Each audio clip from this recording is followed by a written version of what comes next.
You don't have anything. We have everything. I think you'll want to see this.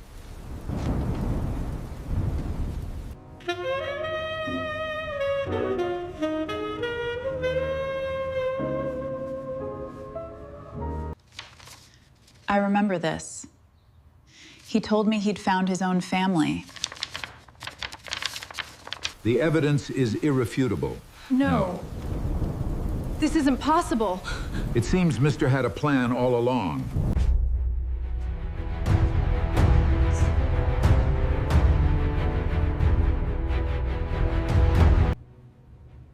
I understand. You did the right thing in the end. The most dangerous mistake a person can make is believing they have already won. Nathan Caldwell smiled as Claire Caldwell picked up the pen. The conference room on the 42nd floor overlooked downtown Chicago, where sunlight reflected off glass towers and turned the skyline into a field of silver. Everything about the morning felt perfect to him. The attorneys sat quietly at each side of the polished walnut table. A legal assistant organized documents into neat stacks. Fresh coffee filled the room with its rich aroma. Nathan leaned back in his chair, relaxed and confident, watching the woman who had been his wife for 26 years prepare to sign the divorce papers. To everyone else, Claire looked calm. To Nathan, she looked defeated. That was exactly how he expected her to look. For months, the negotiations had moved in his favor. Every conversation, every meeting, every proposed settlement seemed to confirm the same reality. He would walk away with the company. He would keep control of the investments. He would remain the public face of the billion-dollar empire that carried his name. Claire had stopped arguing weeks ago. She had stopped demanding explanations. She had stopped questioning the decisions that had slowly pushed her farther and farther away from the business they once built together. Nathan interpreted her silence as surrender. The attorney seated beside him adjusted his glasses and slid the final document forward. Claire lowered her eyes and carefully reviewed the last page. The room became unusually quiet. Even the distant sounds of traffic seemed to disappear. Nathan glanced toward the floor-to-ceiling windows and allowed himself a private moment of satisfaction. 26 years earlier, he had been an ambitious young entrepreneur with little more than a business plan and a dream. Now he owned luxury hotels, commercial developments, and investment portfolios spread across several states. Financial magazines called him a visionary. Television hosts invited him to discuss leadership. Investors trusted him. Employees admired him. And after today, he believed the final obstacle standing between him and complete freedom would disappear. Forever. Claire finally placed the pen against the paper. Her signature flowed smoothly across the line. No hesitación. No visible emotion. No last-minute objection. Nathan felt a wave of relief. The deal was done. The marriage was over. He smiled wider than he intended. One of the attorneys exchanged a brief glance with another. Nathan noticed it but paid little attention. His focus remained on Claire. He expected tears. He expected disappointment.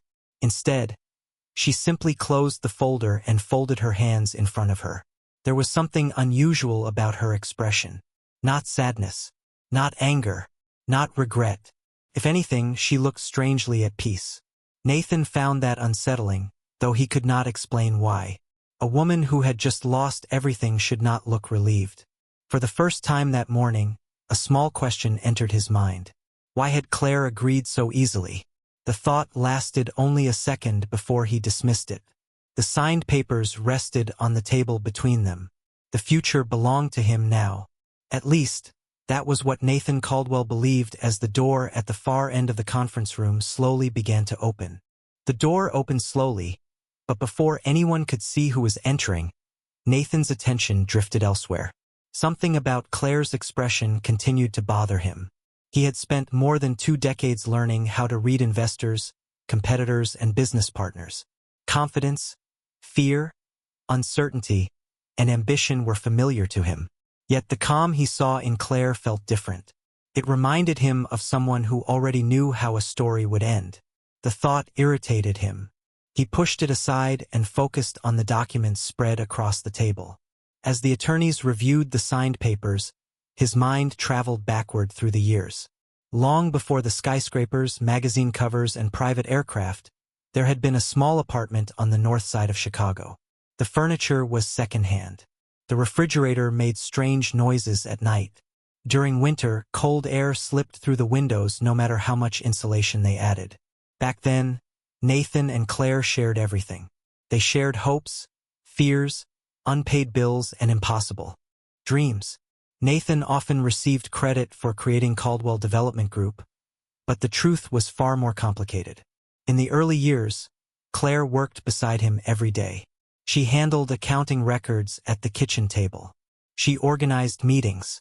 She reviewed contracts late into the night. While Nathan pitched investors, Claire kept the business alive. There were months when her income covered rent because the company generated almost nothing. There were weekends when she skipped family gatherings to help prepare presentations. Friends often joked that Nathan was the face of the company while Claire was the engine hidden beneath the hood. Neither of them minded at the time. They believed success would belong to both of them. As the company grew, things slowly changed. Investors preferred speaking with Nathan. Newspapers wanted photographs of Nathan. Industry conferences invited Nathan to deliver speeches. One opportunity led to another. One deal became 10 deals. One building became an entire portfolio. Over time, Claire found herself attending fewer meetings. Nathan never formally pushed her away. Instead, the distance appeared gradually, almost invisibly. New executives arrived. New attorneys joined the company. New advisors surrounded Nathan. Decisions that once required long conversations became announcements delivered after the fact. Claire noticed the shift before anyone else did. She simply chose not to fight it, at least not publicly. The years passed, and Nathan's name became synonymous with success. Yet every major milestone carried traces of Claire's work. She knew where the first investment originated. She remembered every sacrifice made during the difficult years. She remembered promises that Nathan himself had probably forgotten. Back in the conference room, Claire remained silent while the attorneys discussed procedural details. Nathan glanced toward her again. She sat comfortably in her chair, almost as if she were listening to a conversation that no longer concerned her. Then his attorney leaned closer and quietly said that everything appeared complete. Nathan nodded. Relief settled over him once more. Whatever strange feeling lingered in the room, it would soon disappear. He believed the past had finally been closed.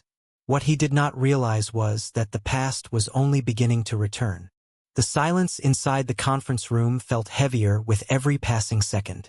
Nathan noticed that none of the attorneys seemed eager to leave, which struck him as unusual. In his experience, divorce proceedings ended with signatures, handshakes, and instructions for the next administrative steps. Yet something about this meeting felt unfinished. Claire remained composed, her hands resting lightly on the table. She did not look at Nathan. She did not look at the documents. Instead, she stared toward the windows where clouds drifted slowly above the Chicago skyline. It was the expression of someone remembering something important. Nathan had spent years convincing himself that Claire simply lacked the ambition required to keep up with the demands of his world. It was a belief that became easier to maintain as the company expanded. When Caldwell Development Group opened its first regional office outside Illinois, Nathan handled the public celebration alone. When the company completed its first $100 million acquisition, reporters photographed Nathan standing in front of the building while executives applauded behind him. Claire attended the event, but few people noticed. Over time, she became almost invisible to the people who now surrounded Nathan. The transformation happened so gradually that many assumed it had always been that way. Yet Claire remembered every detail. She remembered the bank that rejected Nathan's first loan application. She remembered the investor who nearly walked away until she personally convinced him to stay for one more meeting. She remembered working through weekends while raising their daughter, Emily, because payroll had to be completed before Monday morning. There was a time when employees called her before they called Nathan. There was a time when her signature appeared on nearly every important document the company produced. Those days felt very far away now. As success multiplied, Nathan increasingly relied on advisors who praised every decision he made. They assured him that he alone was responsible for the company's growth. They described him as exceptional, visionary, and irreplaceable. Hearing those words year after year changed him. The gratitude that once defined him slowly faded. The partnership that had built the company became a footnote in his personal version of history. Claire never challenged that narrative publicly. Friends often wondered why. Emily wondered too. Nearly a year earlier, during a quiet dinner at Claire's home, her daughter had finally asked the question, "Why did you let him take credit for everything?" Claire had smiled and answered with a sentence Emily never forgot. Some truths become more valuable when people stop looking for them. At the time, Emily did not understand what her mother meant. Sitting in the conference room now, Nathan certainly did not understand either. He believed the legal process had reached its conclusion. He believed the future was predictable. Yet the unusual calm on Claire's face suggested otherwise. Then the man who had entered through the conference room door stepped fully inside. He carried a worn leather briefcase that looked decades old. One of the attorneys immediately stood up. Another quietly cleared a space at the table. Nathan frowned. He did not recognize the visitor. More importantly, he did not understand why everyone else seemed to know exactly who he was. The man placed the leather briefcase on the conference table with the care of someone handling something far more valuable than its appearance suggested. He looked to be in his late 70s, with silver hair, a navy suit, and the steady posture of a person completely comfortable in uncomfortable situations. Nathan searched his memory but could not place him. The stranger offered a polite nod toward Claire before taking a seat. That small gesture did not escape Nathan's attention. It suggested familiarity. It suggested history. More importantly, it suggested that Claire had expected him to arrive. Nathan looked toward his attorney. The man avoided eye contact for a brief moment before gathering several papers together. That was unusual. Nathan's legal team was known for confidence. Uncertainty rarely entered the room when they were present. Yet now he could sense it. The stranger opened the briefcase and carefully removed a thin folder. The edges were worn. The paper inside appeared old. Very old. Nathan almost laughed. After decades of billion-dollar transactions, he had little reason to fear a faded folder. Modern business empires were built on digital records, investment structures, corporate entities, and complex agreements. Whatever sat inside that aging file could not possibly matter. At least that was what he told himself. Across the table, Claire remained perfectly calm. The same quiet confidence stayed on her face. Nathan noticed something else as well. For the first time all morning, she seemed relieved. Not victorious. Not arrogant. Simply relieved. It was the expression of someone who had carried a burden for a very long time and finally reached the point where she no longer needed to carry it alone. The stranger adjusted his glasses and looked around the room. His eyes settled briefly on Nathan before returning to the folder. The room fell silent again. Even the attorneys stopped shuffling documents. Several years earlier, Nathan would have recognized this atmosphere immediately. It was the atmosphere that existed moments before an important negotiation changed direction. It was the silence that preceded unexpected information. Yet his confidence remained largely intact. After all, he had spent years preparing for this divorce. Teams of attorneys had reviewed every asset. Financial experts had examined every account. Consultants had analyzed every ownership structure connected to Caldwell Development Group. Nothing significant had been left to chance. Or so he believed. The stranger finally spoke. His voice was calm and measured. He explained that before any final filings could be completed, one matter required clarification. Nathan frowned. Clarification of what? The divorce agreement had already been signed. The settlement terms had already been accepted. The process should have been finished. Instead, everyone in the room seemed willing to pause for this unexpected discussion. Nathan glanced toward Claire. She looked directly at him for the first time that day. There was no anger in her eyes. No bitterness. No satisfaction. Only certainty. The kind of certainty that comes from knowing a fact that nobody else has discovered yet. For reasons he could not explain, Nathan suddenly remembered something from nearly 25 years earlier. A small office, a folding table, a stack of documents signed during the earliest days of the company. At the time, they seemed routine, necessary, forgettable. The memory appeared and disappeared in an instant, yet it left behind an uncomfortable feeling. Then the stranger slowly opened the folder and revealed the first page, and for the first time that morning, Nathan Caldwell stopped feeling certain about anything.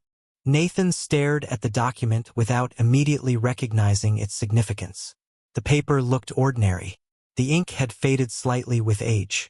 The formatting belonged to another era, long before cloud storage and digital signatures became standard. Yet the reaction around the room told a different story.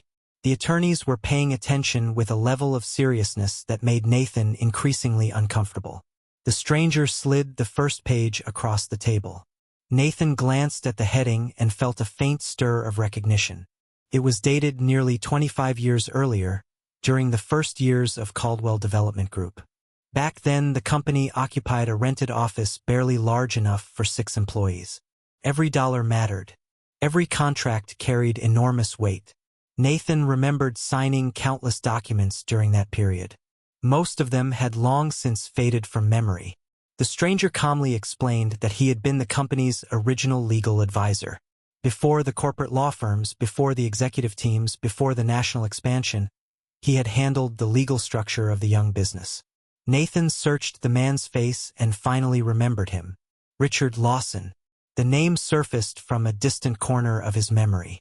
Richard had retired many years ago. Nathan had not spoken to him in nearly 2 decades. Why was he here now? Richard carefully turned another page. He did not explain what the document contained. Instead, he asked a simple question. Did Nathan remember the conditions under which the company was originally formed? Nathan answered confidently. He remembered the early days very well. He had taken the risks. He had secured investors. He had led negotiations. He had transformed a struggling startup into a billion-dollar enterprise. Richard listened politely. Then he nodded and asked a second question. Did Nathan remember who provided the initial capital that allowed the company to survive its first 18 months? Nathan opened his mouth to answer but hesitated. The answer seemed obvious at first. Then it became less obvious. Fragments of old memories began resurfacing. Unpaid invoices, delayed payroll, bank accounts running dangerously low, long nights spent calculating expenses. Across the table, Claire remained silent. Richard waited patiently. Finally, Nathan admitted that the details had become difficult to remember after so many years. Richard glanced toward Claire before returning his attention to the document. He explained that during the company's earliest crisis, when outside funding nearly disappeared, a private financial contribution had kept the business alive. Without it, Caldwell Development Group would likely have closed within months. Nathan frowned. He vaguely remembered a difficult period but had always believed the solution came from an investor who eventually joined the company. Richard slowly shook his head. That investor arrived later. The company survived because someone else stepped forward first. The room remained silent. Nathan felt a growing sense of unease. He turned another page and saw several signatures. One belonged to him. Another belonged to Claire. The date matched the period Richard had just described. Nathan studied the document more carefully now. Every line seemed strangely familiar, yet he could not fully recall its purpose. Claire finally spoke for the first time since signing the divorce papers. Her voice was calm and steady. She said there was a reason she never fought publicly for recognition. She said there was a reason she never challenged the stories people told about the company's history. Then she looked directly at Nathan and asked a question that immediately drained the confidence from his face. If you truly built everything alone, why did you spend 25 years hoping nobody would ever find that agreement again? For several seconds, nobody spoke. Nathan looked down at the aging agreement and felt something he had not experienced in years. Uncertainty. The confidence that had carried him through countless negotiations suddenly seemed less reliable. Richard slowly turned another page and began explaining the circumstances surrounding the document. 25 years earlier, Caldwell Development Group had stood on the edge of collapse. A major project had failed. Creditors were demanding payment. Investors had lost confidence. Payroll obligations threatened to overwhelm the company's remaining cash reserves. According to the records contained in the agreement, a private source of funding had entered the business at precisely the moment it was needed most. Nathan listened carefully. He remembered the crisis. He remembered sleepless nights and difficult conversations. What he did not remember was the full extent of Claire's involvement. Richard pointed to a section of the agreement. Claire had contributed nearly all of her personal savings. She had also secured additional funding using assets she inherited from her family. Those funds were not structured as a temporary loan. They were provided under a legally binding agreement establishing a protected ownership interest that could not be diluted without specific conditions being met. Nathan immediately recognized the significance of those words. His attorney recognized it too. The expression on the attorney's face changed instantly. Claire remained silent. She did not appear interested in celebrating. She simply listened as facts that had remained buried for decades were finally read aloud. Richard continued. The agreement had been reviewed, witnessed, and properly executed. Multiple copies had been created. One remained with Claire. One remained in Richard's legal archives. Another had been delivered to the company during its early years. Nathan's pulse quickened. He vaguely remembered receiving documents during that period. But the company had grown so rapidly afterward that many early records disappeared into storage facilities and forgotten filing systems. Richard then explained the detail that changed everything. The agreement contained a preservation clause.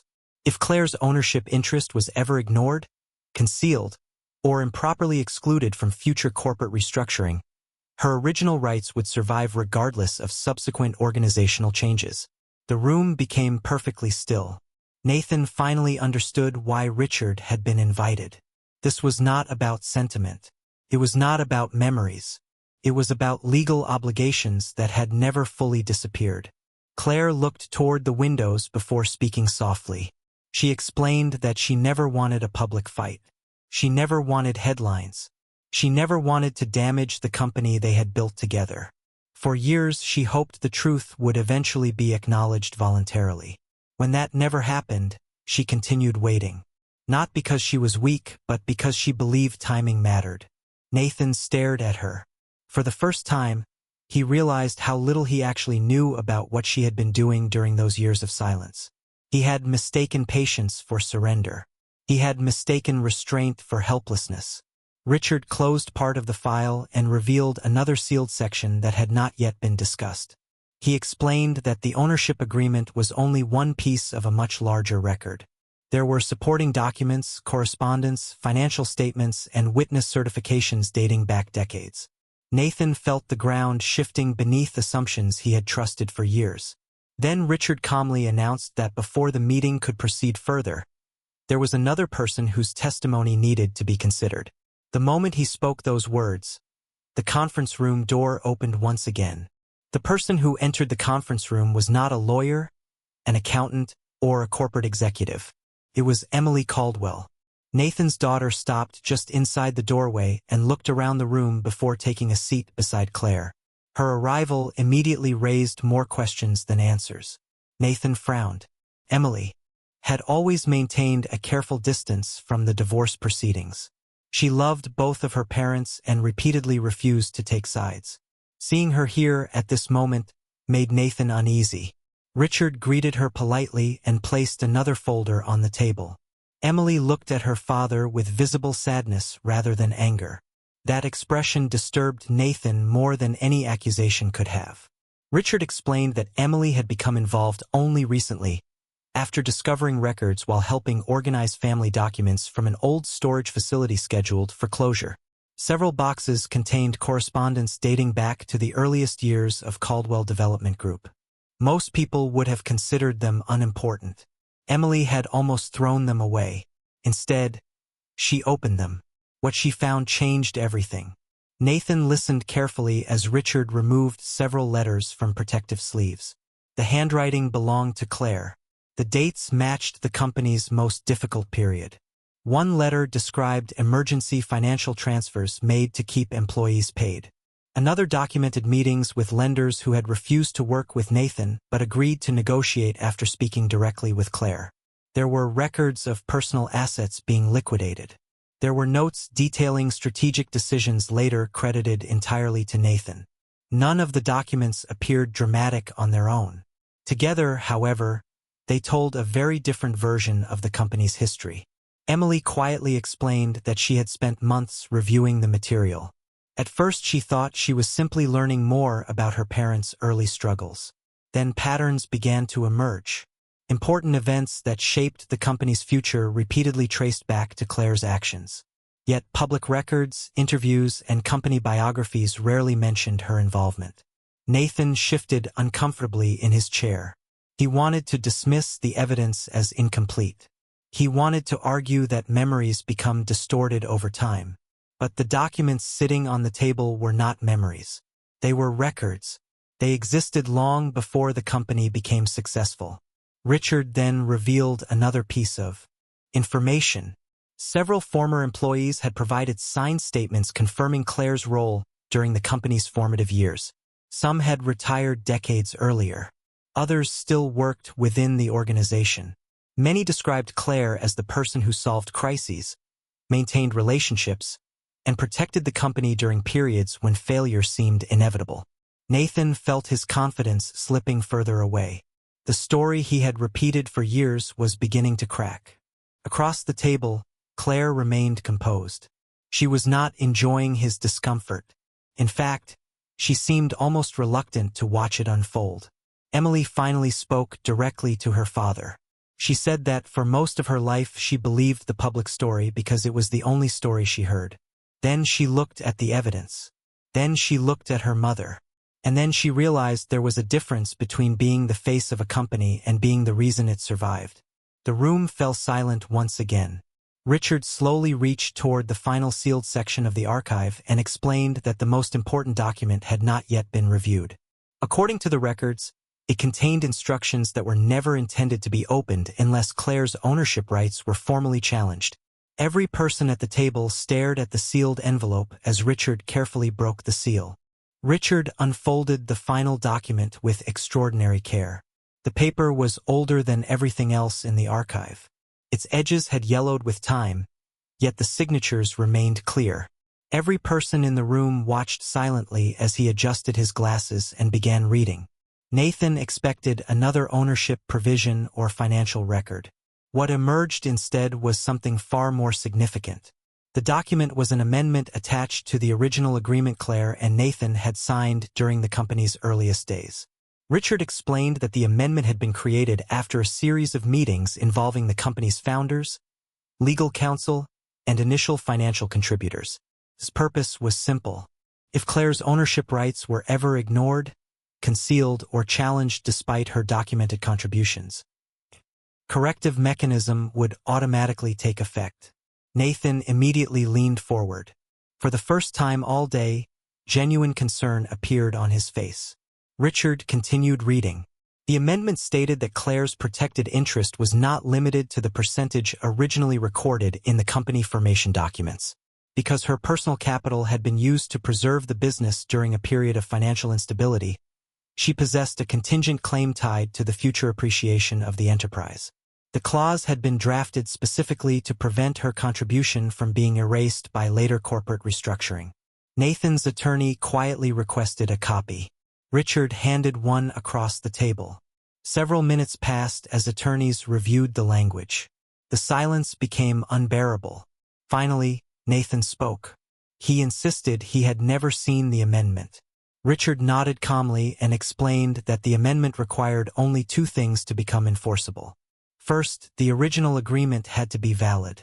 Second, evidence had to exist showing Claire's ownership position had been improperly disregarded. According to the records collected over the past several months, both conditions appeared to have been satisfied. Nathan felt the weight of the moment settling around him. For years he had believed the divorce would separate assets according to the structures his advisors spent decades creating. Now those assumptions were being challenged by decisions made before the company had earned its first major profit. Claire finally broke her silence. She explained that she never kept the document to gain leverage.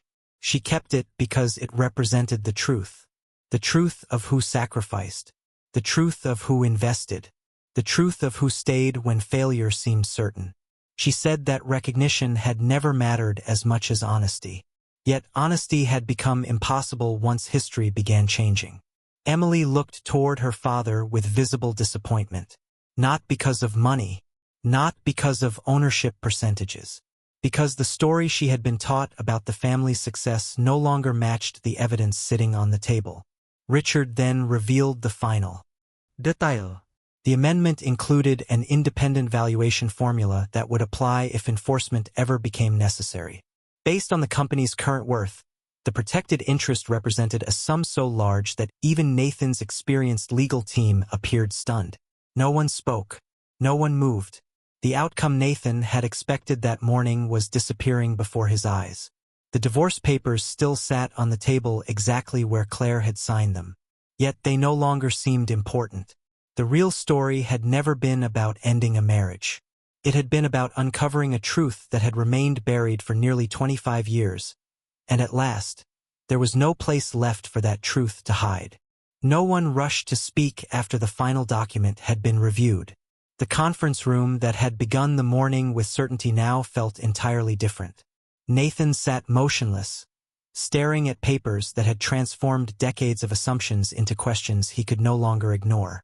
Outside the windows, the Chicago skyline remained unchanged. Cars moved through crowded streets. People walked to meetings. Business continued as usual. Yet inside the room, an entire version of history had just been rewritten. Richard carefully gathered the documents and placed them back into the folder. His work was finished. The records had spoken for themselves. There was nothing left to prove. Claire looked toward Nathan, not with triumph, but with a quiet sadness that seemed to come from years of being misunderstood. For a long moment, neither of them said anything. Then Nathan finally broke the silence. His voice lacked the confidence that had defined him throughout the morning. He asked a simple question. Why did you wait so long? Claire considered the question before answering. She explained that she never wanted to win a fight. She never wanted revenge. She never wanted to destroy the company because too many people depended on it. Employees had built careers there. Families relied on those jobs. Communities benefited from projects the company completed. She had spent years hoping that one day the truth would matter more than recognition. She hoped Nathan would eventually remember how everything started. She hoped he would choose honesty on his own. When that never happened, she kept waiting. Emily listened quietly. The disappointment she felt was balanced by something else now. Understanding. For the first time, she could see both of her parents clearly. One had built a remarkable business. The other had helped make that success possible while receiving little acknowledgement. Neither fact erased the other. They simply belonged together. Nathan lowered his eyes. Memories he had ignored for years began returning with uncomfortable clarity. The late nights, the sacrifices, the risks Claire accepted without hesitation.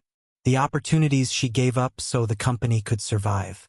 He realized that success had not erased those moments. It had only buried them beneath years of attention, praise, and ambition. The divorce papers still rested on the table. Earlier that morning, Nathan believed they represented victory. Now they looked like something else entirely. They represented an ending, but not the ending he expected. The illusion that he had accomplished everything alone was finally over. Claire stood and gathered her belongings. There was no dramatic farewell. No celebration. No final argument. She simply thanked Richard for preserving the records and thanked Emily for having the courage to search for the truth. Then she turned toward the door. Nathan watched her rise and felt the weight of everything left unsaid between them. As Claire reached the exit, she paused briefly. Without turning around, she said that the truth does not disappear when people stop talking about it. It only waits. Then she walked out of the room. Emily followed a moment later. Richard closed the folder and quietly departed as well. Nathan remained alone at the conference table, surrounded by contracts, signatures, and decades of decisions. The empire still existed.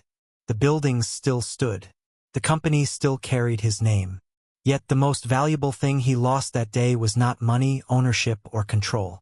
It was the comfort of believing a story that was never completely true. Before the story ends, take a moment to think about what is happening here. Nathan believed success was measured by money, power, and control. But confidence without humility can become blindness. Claire never needed the loudest voice because the truth never needed to shout. Sometimes the biggest victory aren't the one that the world applauds. They're the quiet moment when you choose integrity over pride, kindness over revenge. The greatest lesson is simple. Never mistake the patience for silence. Never assume silence is defeat. Never believe winning paper guarantee peace in your heart. Real success isn't about what you gain. It's about what you never lose along the way. Your integrity, your relationships, your compassion, and your character. If this story touched your heart, tell us in the comment, what do you think is the most dangerous mistake that a successful person can make? Thank you for watching. If you like this video, remember to like, share, and subscribe.